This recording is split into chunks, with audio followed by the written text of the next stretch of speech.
She was a retired female mechanic grieving her husband's passing until she discovered something shocking behind a locked shed. Inside was a rusted 1957 Chevy Bel Air, hidden for over 40 years. He had told her he sold it, but he never did. What she uncovered next stunned everyone. This is the incredible story of how a female mechanic found her husband's hidden 57 Chevy and transformed it into something unforgettable. Subscribe to the channel and let us know in the comments where you're watching from. Let's get started. Margie Bennett stood quietly at the end of a gravel path. Her fingers wrapped tightly around a weathered silver key that shimmered faintly in the morning light. At 64, she'd spent the last 7 months piecing her life back together after losing Mason, her husband of 42 years. They had shared a modest home in a sleepy town just outside Ashford, Oregon, tucked between evergreen hills and memories too heavy to carry. But today was different. Behind her stood an old shed she'd always assumed was just storage, a lopsided structure with chipped green paint and ivy creeping along its sides like time itself was trying to reclaim it. The lock clicked with a reluctant sigh as she turned the key. The heavy door groaned open, releasing a burst of cold, stale air that smelled of sawdust, oil, and silence. As beams of sunlight sliced through the dust, Margie's breath caught in her throat. There, under a tattered canvas tarp, was the ghost of a machine, a 1957 Chevy Bel Air, rusted, forgotten, but unmistakable. She whispered, "Mason, what is this?" 1,000 questions swirled in her heart, but above them all one truth: this was no ordinary car. It was a secret, and maybe a beginning. Margie Bennett stepped cautiously into the shed, her boots crunching on the gravel floor as dust floated like memories in the shafts of morning light. The silence inside the old structure was so thick it hummed in her ears. Her fingers trembled as she reached out to lift the tarp that shrouded the mystery.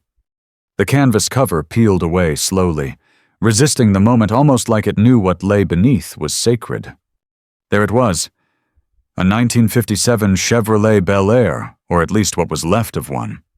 The once sparkling chrome had surrendered to rust, and the harvest gold paint had faded into a dull, flaking amber.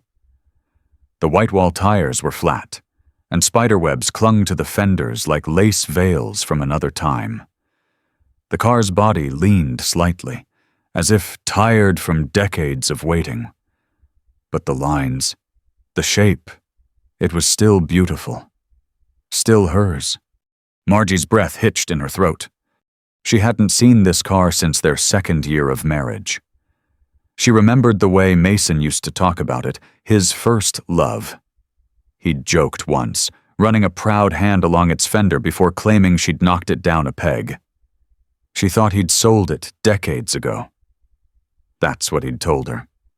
But here it was, hidden in plain sight, preserved like a time capsule in the back corner of their own property. Why, she thought, stepping closer.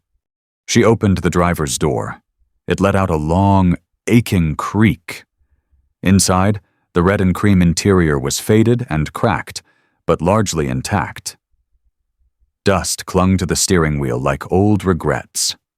On the dashboard, right above the speedometer, sat a small envelope. Her name, Margie, was written in Mason's familiar, looping handwriting. Her hands trembled as she tore it open. "My dearest Margie, if you're reading this, then I'm gone. And you found her. Our old girl, I couldn't let her go. Not after all the memories she held our first road trip. Your birthday picnic by the lake, the night I asked you to marry me. Remember how we ran out of gas and danced under the stars while waiting for help? I know I said I sold her. Truth is, I just couldn't. She's part of our story, part of you and me. Maybe one day, you'd find her and understand why I had to keep her hidden. Maybe, if you do, you'll know that some things are worth holding on to even when the world says let go. All my love." Mason. Tears spilled from Margie's eyes and dotted the page. She clutched the letter to her chest and sat in the driver's seat, letting the years crash over her like a wave. She remembered it all, the heat of the summer, Mason's hand finding hers as they cruised through the hills, the way he'd laugh when the radio fuzzed out, or how he'd always bring a blanket, just in case, for impromptu stargazing. This car had been there for their beginnings, and he'd kept it quietly, carefully. Margie sat there for nearly an hour, lost in a reverie of dusty vinyl and rusty steel, her past playing out like a silent movie on the windshield. It wasn't just a car, it was a vessel, a keeper of promises. She had been a mechanic in her younger years, one of the first women in her town to own a garage. Actually. But after getting married and raising 2 kids, she'd slowly handed off the business and faded into a quiet retirement. Tools gave way to gardening. Overalls traded for aprons.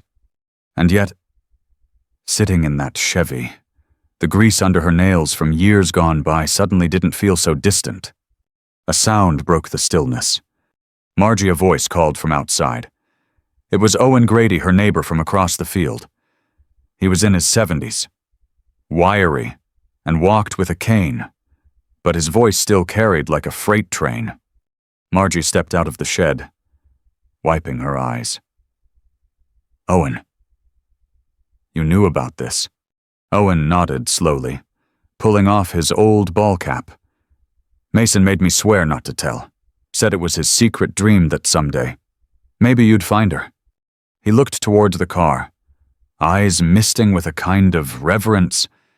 He used to come out here sometimes, just sit behind the wheel. Said it helped him think. Margie leaned against the doorway. He never told me.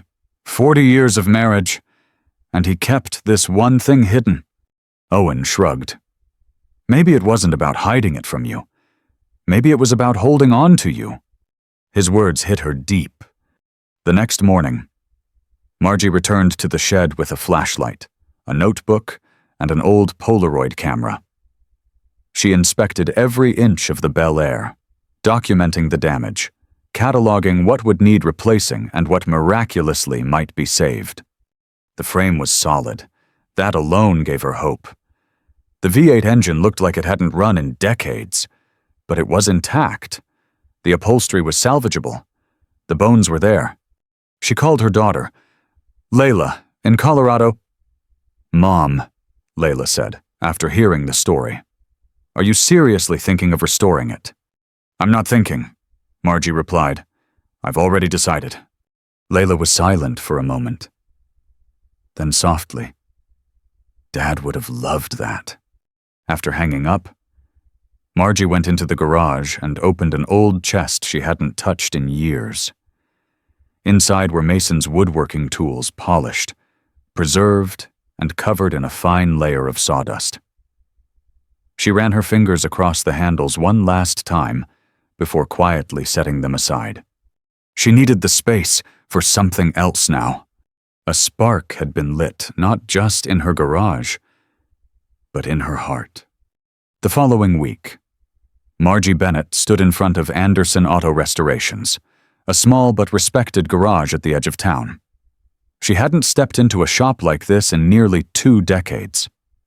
But today, it felt like coming home. Frank Anderson, the shop's owner and longtime gearhead, raised an eyebrow when he saw Margie walk in, holding a faded Polaroid of the rusty Bel Air. Well, I'll be, he said, grinning. You've got yourself a 57. Margie nodded. She's been sleeping in a shed behind my house. Belonged to my husband. He kept her hidden all these years. Frank studied the photo carefully, his eyes narrowing at the condition. That's a classic. Looks like hell now. But those bones. He tapped the photo. There's something worth saving in there. Margie smiled. I want to bring her back, every nut and bolt. Frank let out a whistle. You sure about that full restoration like this isn't cheap? We're talking time out labor, and probably 20 grand minimum. I'm not doing this to flip it, she said. This one's got history. Frank studied her a moment longer, then nodded. Bring her in. Let's take a proper look. 2 days later, Frank and his son Tyler pulled up to Margie's property with a flatbed tow truck.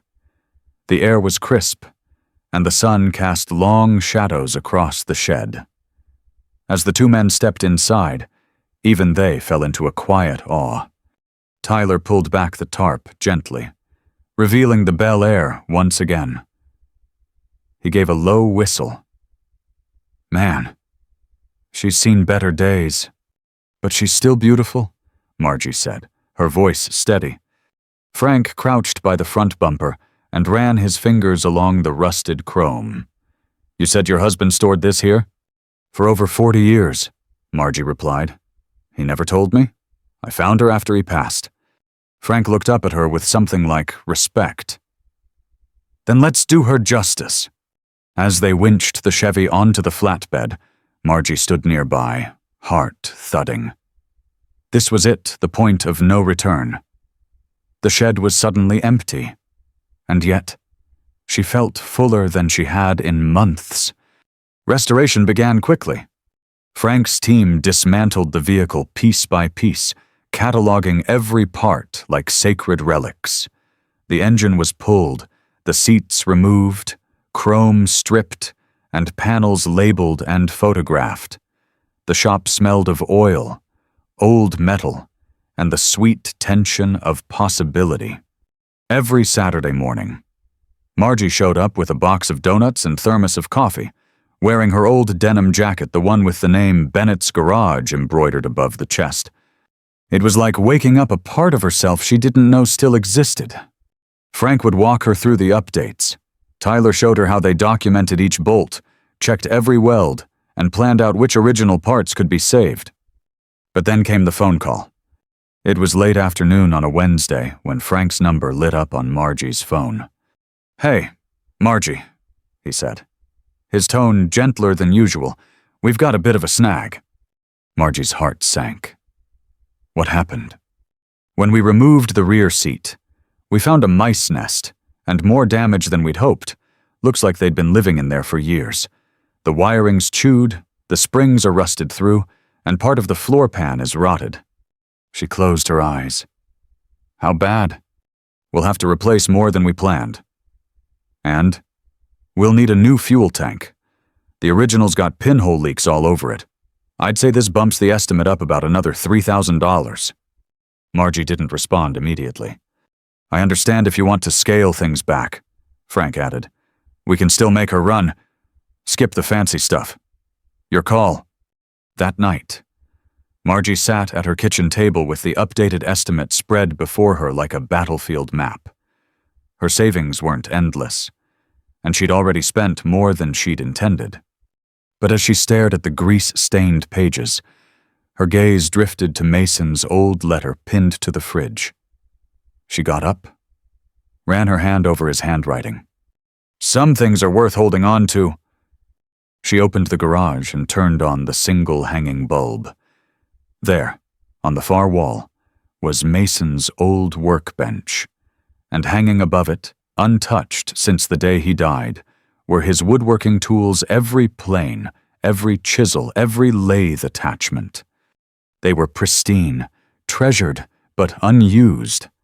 Until now. That weekend, Margie held an estate sale. She laid Mason's tools out on the driveway with care and dignity. Neighbors came, friends came, even a few strangers collectors looking for quality vintage tools. One older man picked up a hand plane and whistled. This is a Stanley Note 4. Haven't seen one in this shape in years. Belonged to my husband, she said. He was good with his hands. When the final piece was sold, Margie had $2,500 in cash and more than enough courage to cover the rest. Not everyone understood. That evening, her son Jason called from Seattle. I heard about the tool sale, he said, his voice tight. Mom, you sure this is what you want to do? That money could go to the house, to you? Margie exhaled. This is for me." Jason was silent. "Dad's gone. That car won't bring him back." "I'm not trying to bring him back," she said softly. "I'm trying to honor what we started. That car was part of our beginning, and I'm not ready to close that chapter yet." The call ended awkwardly, but for the first time in years, Margie didn't feel shaken. She felt sure. By early spring, the work was accelerating. The rusted floor pans were cut out and replaced. A new fuel tank was installed.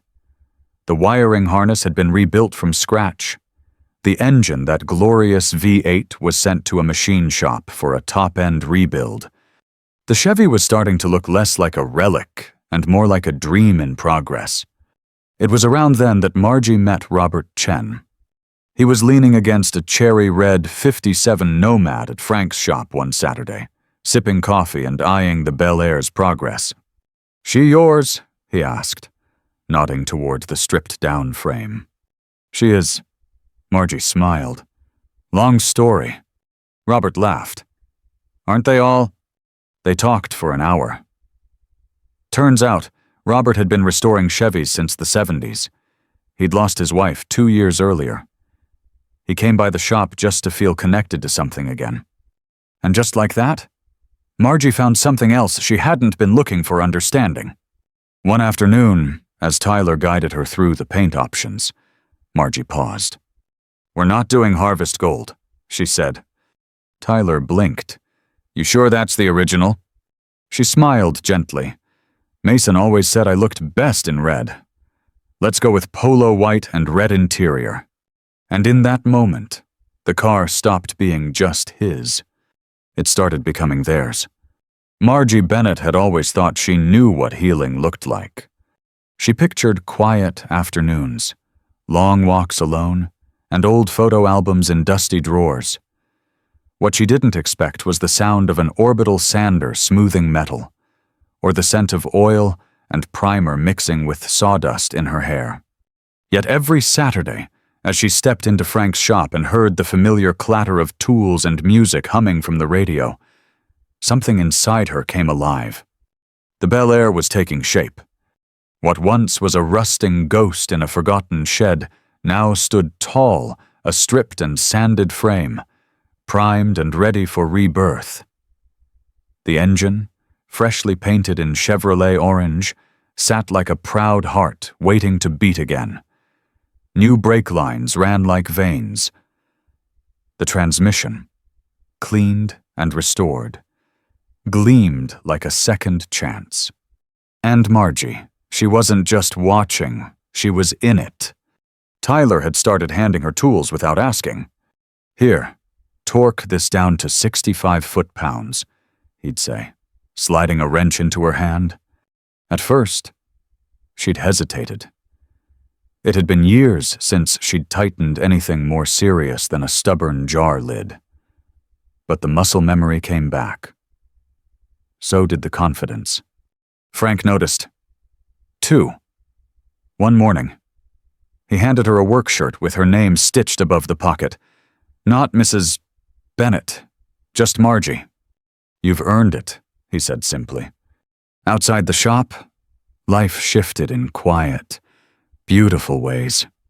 Her hands, once delicate from years of gentle living, now bore fine scratches and stubborn grease under the nails. But Margie liked it. Each mark felt like progress, like truth. And then there was Robert Chen. He became a regular in her world, not just a Saturday acquaintance. He brought her coffee the way Mason used to, with 1 sugar and a hint of cream. He asked about her day, but more importantly, he listened. One cloudy morning, as they leaned against the shop wall watching the crew prep the Bel Air's body for paint, Robert turned to her. "Do you ever wonder what your younger self would say if she saw you now?" Margie chuckled softly. "She'd probably ask what took me so long." Robert smiled. She'd also be damn proud. The honesty in his voice left her breathless. Frank's team had finished welding in new rocker panels, smoothing every inch of metal before paint. Then came the transformation. Margie held her breath as the first coat of polo white washed over the body like new skin. It wasn't the original harvest gold Mason once favored, no. This was her choice. A bold, clean white. Classic, timeless, hers. Inside, the red leather interior was installed by a specialist who stitched every seam with care. When Margie slid her hand across the seat for the first time, it felt warm like memory and renewal wrapped in one. Frank gave her a look. Still sure about this color combo. She laughed. Mason always said I looked beautiful in red. I think he'd approve. As the restoration continued, so did her involvement in the shop community. She learned to mix paint, buff chrome, and balance carburetors again. But more than that, she started listening to the other stories around her. A retired veteran fixing up his father's old Ford. A widow restoring her late husband's GTO with her grandson. A young woman saving up to restore her grandfather's Mustang. Each of them carried loss, but each of them was building something not just a car, but a bridge between generations. Margie realized this wasn't just about her car anymore. It was about belonging. One Saturday, Robert approached her with a gentle suggestion. "There's a car show next weekend," he said, handing her a flyer. "About an hour north. Might give you ideas for finishing touches. Want to come with me?" Margie hesitated. She hadn't been to a show in years. The last time was with Mason, back when the kids were still in high school. She studied Robert's face, calm, hopeful, respectful, and she said yes. The show was like stepping into a living museum of steel and chrome dreams. Hundreds of cars filled the fairgrounds, gleaming, rumbling, and buzzing with stories. Polished Impalas, pristine Mustangs, Rambler wagons, Thunderbirds, and yes, more than a few 57 Chevys. As they strolled through the rows, Margie felt something stir in her chest, not just nostalgia, but awe. Then she saw it, a 1957 Bel Air nearly identical to hers. Same body style, same original specs, painted in that familiar harvest gold. The owner, a tall man with snowy hair and a weathered ball cap, noticed her interest. "She yours?" he asked, gesturing to her glance. "Almost," she smiled. "Same model. But I'm going white and red." He chuckled. "Ah, going bold. Good for you. I've had this baby since '62. Been with me longer than any woman ever could put up with me." Margie laughed, then grew quiet. "There's something about these cars," she said. "They hold more than just miles. They hold moments." He nodded, his voice softer now. "They're time machines. They remember when we were braver, younger, in love." That night, driving back from the show, Margie rode in comfortable silence beside Robert. The wind carried a chill, but her heart felt warm. Out the window, the trees blurred by like decades. Yet in her chest, she wasn't running from the past anymore. She was carrying it with her. Later, as she sat in bed reading Mason's letter again, something clicked. He hadn't just left her a secret car. He'd left her a chance to rediscover who she was before life got smaller, before routine eclipsed adventure, before grief slowed her step. A few days later, she stood in Frank's shop, watching the final clear coat dry on the Bel Air's gleaming surface. Her reflection stared back at her from the polished chrome. But it wasn't the face of a widow anymore. It was a woman reborn. Strong, grease-stained, grinning, and ready. The day the Bel Air rolled out of the paint booth, Margie Bennett stood still for a long time. Her car now glistened in the late spring sunlight like it had been dipped in stardust. Polo white body, fire red interior, restored chrome trim that sparkled like jewelry. It was no longer a forgotten relic in a barn. It was a resurrection. Even Frank, A man who'd seen hundreds of restorations exhaled slowly. "She's not just restored," he said. "She's reborn." Margie ran her fingers along the curve of the front fender. The steel felt warm under her touch, like the pulse of something living. And maybe it was the car held stories, memories, laughter, and sorrow all baked into its bolts and seams. But it also held potential, a door not just to the past, but to whatever came next. The next morning, as if the universe was listening, the phone rang. "Hey, Mom." Layla's voice chirped through the line. "I've been showing the kids pictures of the car. Emma thinks it looks like a spaceship." Margie laughed. "She's not wrong. You should have seen it yesterday. You could see your reflection in the hood." There was a pause. "Listen, the kids have a week off school in June," Layla said. "We were thinking of coming out for a visit. Would that be okay?" "Would that be okay?" Margie echoed, already tearing up. "Honey, that'd be the best thing in the world." With the Bel Air now roadworthy thanks to an upgraded cooling system, rebuilt suspension, and modern ignition tucked discreetly under the hood, Margie began using it regularly. Not for show, for life. She drove it to the grocery store, to the post office, to the garden center down by the river. Everywhere she went, people waved. Some approached with tears in their eyes. One man at the gas station ran his hand reverently over the hood. "My dad had one just like this," he said softly. "Same year, same color. I haven't seen one in decades." Margie smiled. "It's not just a car, is it?" He looked at her with glistening eyes. "No, ma'am. It's a memory on wheels." That evening, as she shared a slice of cherry pie with Robert at the diner down the road, he said something that lingered. "You ever think about doing Route 66? He asked. Margie blinked. "Like, the whole thing?" "Yeah. Start in Illinois, end up in Santa Monica. Mason had that map, didn't he?"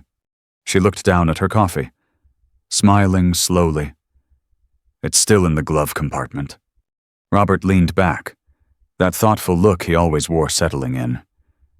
"Maybe it's time to use it." She chuckled. "I thought you were just flirting with me." "I can do both." He grinned. "But seriously, this car was built to drive. So were you." The idea stuck that night. She sat on her porch, the cool Oregon air brushing her cheeks as she opened Mason's old map. It was faded, dog-eared, creased down the middle, but it was there. Route 66. The Mother Road. She traced the line from Chicago to Los Angeles with her fingertip. Her heart beat a little faster. She had always dreamed of seeing the Grand Canyon, of driving through New Mexico under endless skies, of standing at the Santa Monica Pier and saying, "I made it." She looked over at the Bel Air, parked proudly in the driveway, its white paint glowing under the porch light. Mason never got to go, but maybe, just maybe, she still could. The next few weeks were a whirlwind.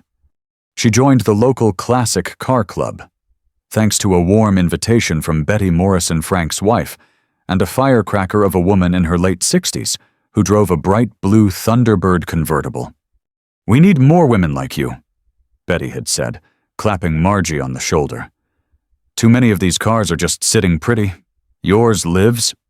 Margie attended her first cruise night and was overwhelmed by the camaraderie, the laughter, the stories, the understanding that these weren't just cars, they were legacies. A teenage boy came up to her during the show, pointing at the Bel Air. "My grandpa had one. He used to pick me up in it for ice cream." Margie handed him the keys. "Want to sit in it?" His eyes lit up as he climbed into the driver's seat. "It smells like the past," he said, smiling. "No," she corrected gently. "It smells like second chances." Layla arrived with her 2 children just in time for the unveiling party Margie had been planning in secret. She invited all the people who had helped or watched the transformation: Frank, Tyler, Betty, Owen from across the field.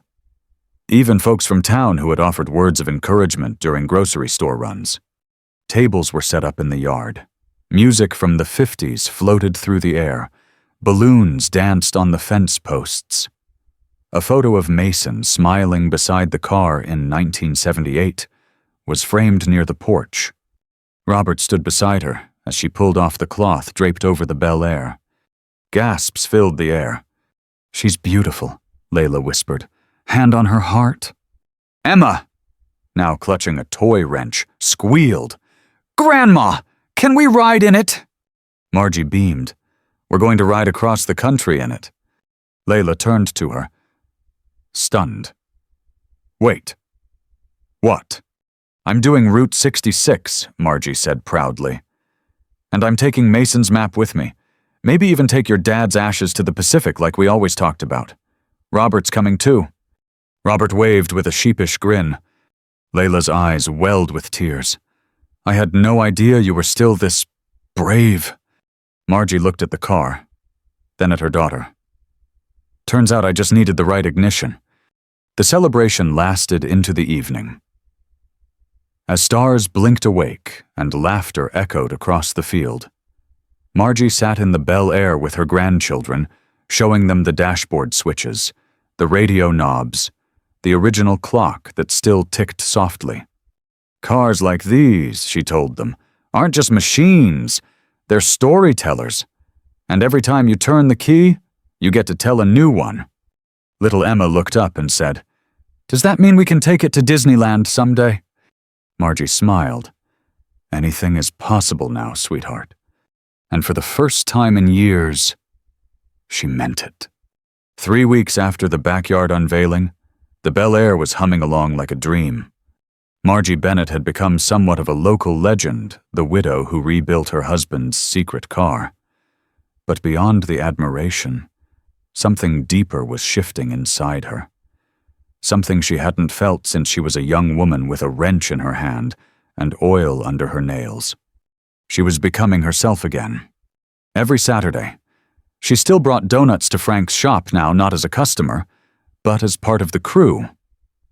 She started mentoring a young woman named Jasmine, a quiet 19-year-old who had wandered into the shop one afternoon asking if anyone taught girls how to weld. Margie took one look at her scuffed jeans, nervous fingers, and saw a reflection of her younger self. "Only if you're not afraid to get your hands dirty," Margie smiled, tossing her a pair of gloves. The shop became more than a garage. It was now a place where things and people got rebuilt. One overcast morning, as the rain gently tapped the shop's tin roof, Frank motioned Margie over. "Got something you might want to see." He handed her a sealed envelope. The handwriting was unmistakable. "Mason's." Margie froze. Where did you get this?" Tyler found it behind the glove compartment while running the wiring harness. It was taped to the firewall. Margie sat down slowly, the envelope trembling in her hands. She ran her fingers over the edges, heart pounding. She opened it. "Margie, if you found this, I guess I'm not around to explain it all in person. I'm sorry for keeping this from you, but you have to understand. This car was never just a car to me. It was the night I fell in love with you. The road trips before kids, the evenings parked by the lake when we talked about dreams bigger than our little house. It was a piece of the man I used to be. And maybe a piece of the woman you used to be too. I didn't want to sell it. I couldn't. So I buried it, like a treasure, hoping someday you'd dig it up. If you're reading this, you did. And I hope with everything I have that you brought her back.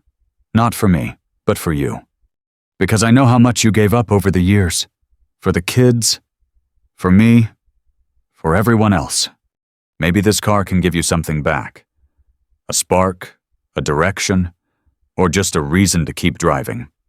You've always been braver than you think. Love you forever, Mason. Margie didn't even realize she was crying until a tear splashed onto the letter. Frank quietly turned away, giving her space. In the quiet of the shop, the ticking of the wall clock and the whirring of a polisher in the background seemed to fade away, leaving only Mason's words echoing in her soul. You've always been braver than you think. That night, Margie couldn't sleep. She sat on the edge of her bed, staring out the window at the Bel Air parked in the driveway, lit by the street lamp. It looked like a sentinel, a guardian of memories, a vessel of hope. She whispered, "You knew what I needed before I even did." And then, for the first time in months, she allowed herself to speak aloud, not to herself, but to him.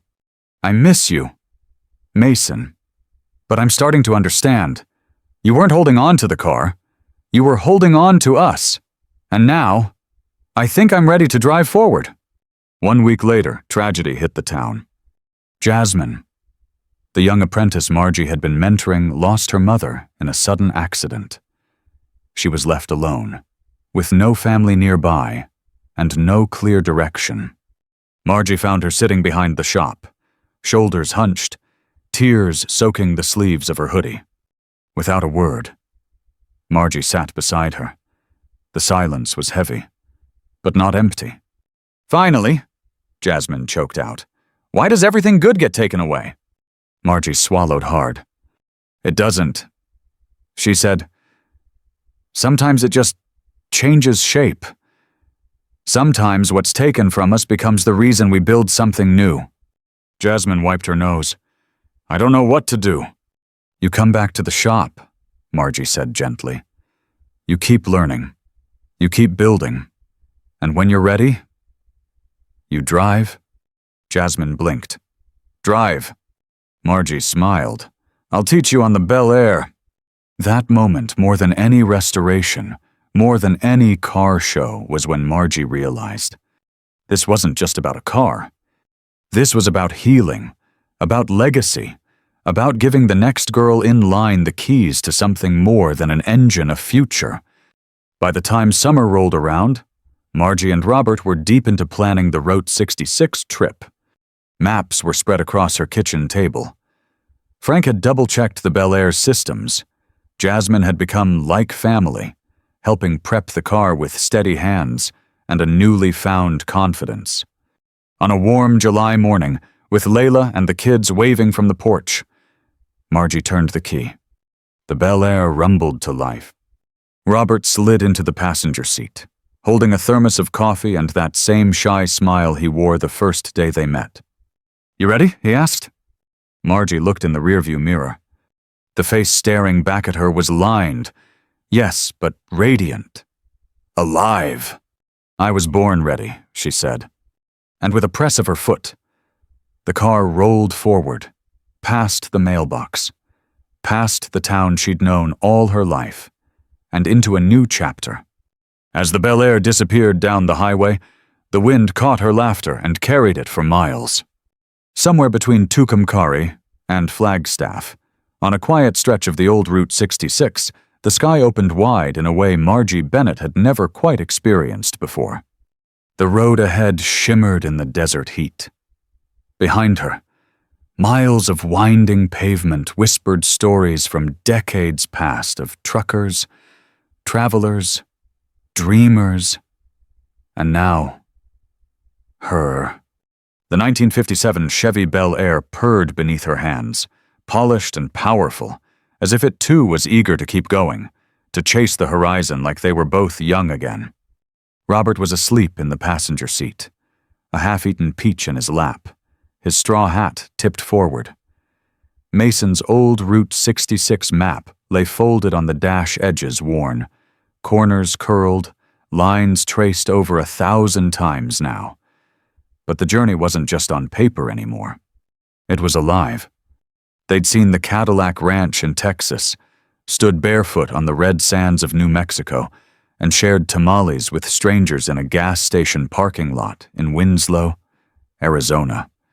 People waved at them as they passed, not just at the car, but at what it symbolized. Something rare. Something real. At one rest stop, a woman in her 80s approached Margie with tears in her eyes. "I had one just like it," she said, touching the gleaming white paint. "My husband proposed in it in 1960. He died last spring." Margie didn't say anything at first. She just reached out and took the woman's hand. "We carry them with us," she whispered, "in the seat beside us. Always." The woman nodded, pressing her fingers to her lips. By the time they reached California, the Bel Air had picked up more than just dust. It had picked up stories written into the rearview mirror, folded into motel rooms, and tucked between song lyrics sung too loudly with the windows down. It had picked up healing. And then, finally, they arrived. Santa Monica Pier. The end of the Mother Road. The place Mason had circled on the map with a red pen decades ago. Margie parked the Bel Air in a scenic spot overlooking the Pacific Ocean. The sun was beginning to dip, casting golden light over the water, the boardwalk glowing like an old photograph. She opened the glove compartment and pulled out a small velvet pouch. Inside was a pinch of Mason's ashes. Robert stood behind her silently as she walked to the edge of the pier, the salty wind tugging at her scarf. She opened the pouch and let the ashes scatter over the waves. She didn't say anything at first. She didn't need to. The sound of the ocean said it all. But then she whispered, "We made it. Mason. She's beautiful again, just like you always dreamed." That night, back at a quiet beachfront motel, Margie sat on the hood of the Bel Air, staring at the stars. Robert joined her with 2 mugs of coffee. "You okay?" he asked. She nodded slowly. "I thought this trip was about finishing something, but now I see. It was about beginning something." Robert looked at her, eyes kind. "I wasn't sure I'd ever feel anything again after Helen passed," he admitted.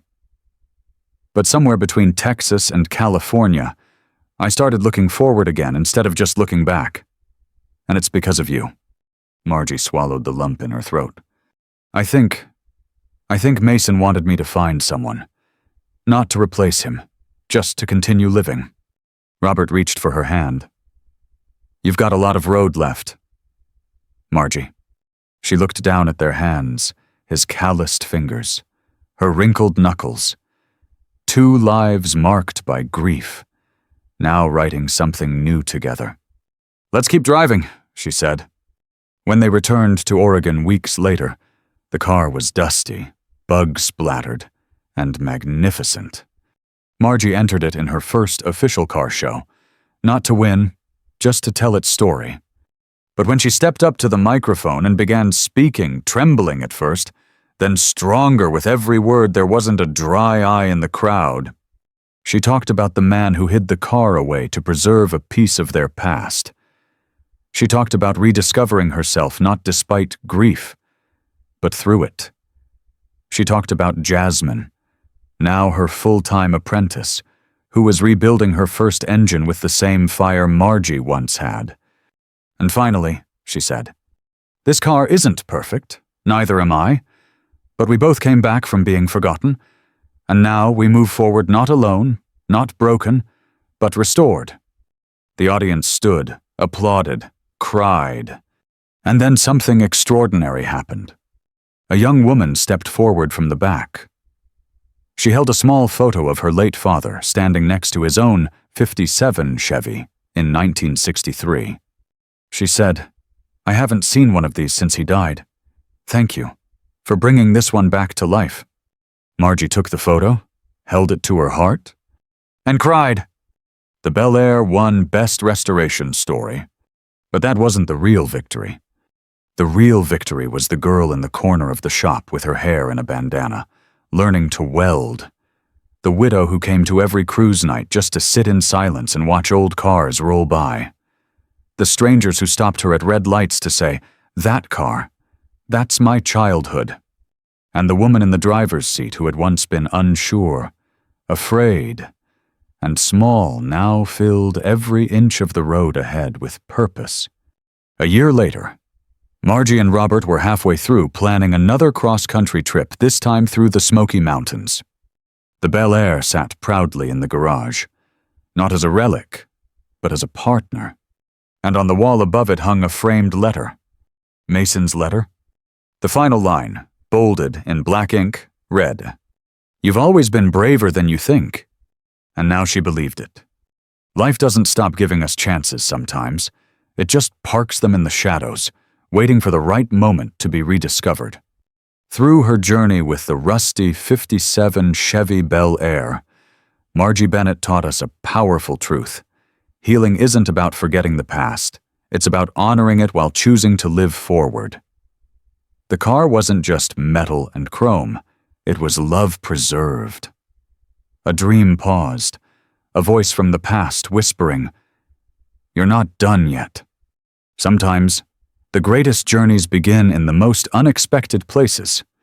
A barn, a letter, a memory, and lead us somewhere we didn't know we needed to go. The end. Up next, 2 more powerful true stories of healing and hope. Click to keep driving with us, and don't forget to hit subscribe if you believe second chances are worth chasing.